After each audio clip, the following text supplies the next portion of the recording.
Let me see if I can be clear about what I'm doing right here when I say that with Excel. So use the formula. Okay, so the formula is, it's the plus or minus part. It's the z alpha over 2 times the square root of p hat times 1 minus p hat, blah, blah, blah, blah, blah. Okay, which was 1.96 times the square root of all that stuff. And I used Excel to do that for me. I did a little tricky copying and pasting, but you could just type it again. It's B3, which is this z-score right here, times the square root of 1 minus, or excuse me, 0.25, 1 minus 0.25 divided by n, and you get 0.077. 0.077, which is 7.7%, which is where I got it from in the first place when I did the problem way back on page 2. Now, way number 2 is a little bit easier, actually quite a bit easier. Use subtraction. All right, now, how does that work? Well, let's remind ourselves of something way back here. Back. Hold on, gotta find it. And sure enough, I pause and there it is.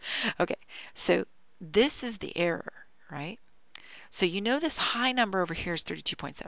You know this middle number in the middle is 0.25, and you know this number over here is 17.3. Now the error is the distance between this high number and the middle number, or this middle number and this low number. Subtract either way and you'll have it, right?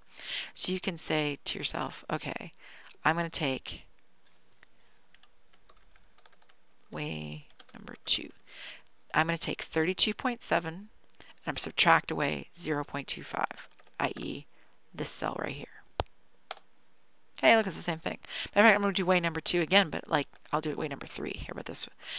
Take 0.25 and take away the low one. That'll work as well, right?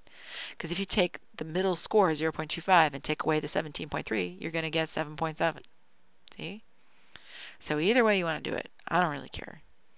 So use the formula. I mean, and you're writing them both in the notes because you want to be able to practice both of them. But you could take 32.7% minus 25% and get 7%. Be done. And I know that's very, very simple, but of course it only works if you actually know the interval. If you don't know the interval, then you're going to have to do this formula. Okay. If we increased our confidence level from this sample, how would that affect the margin of error?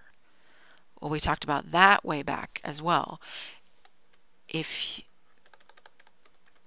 the confidence level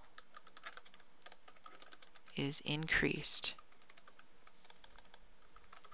without changing the sample, then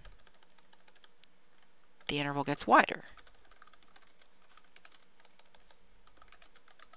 Right? We said that way back.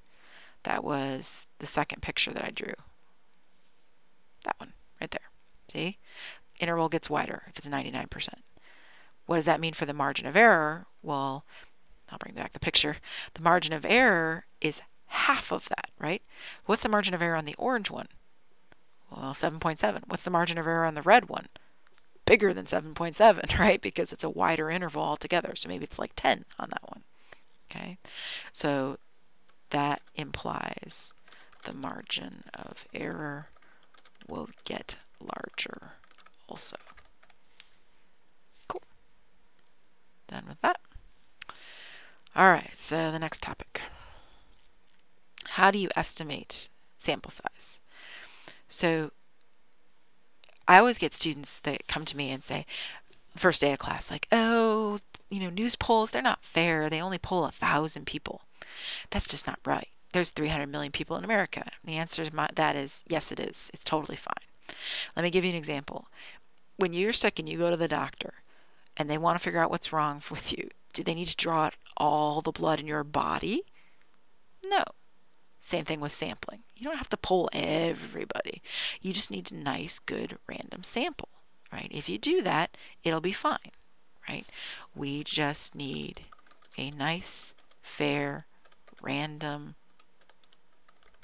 sample to be able to estimate proportions for the population. Population proportions. Okay? No more, no less. Now the question is, how big a sample? Well, that's what these formulas are going to help you figure out, but I'll do that in the next video.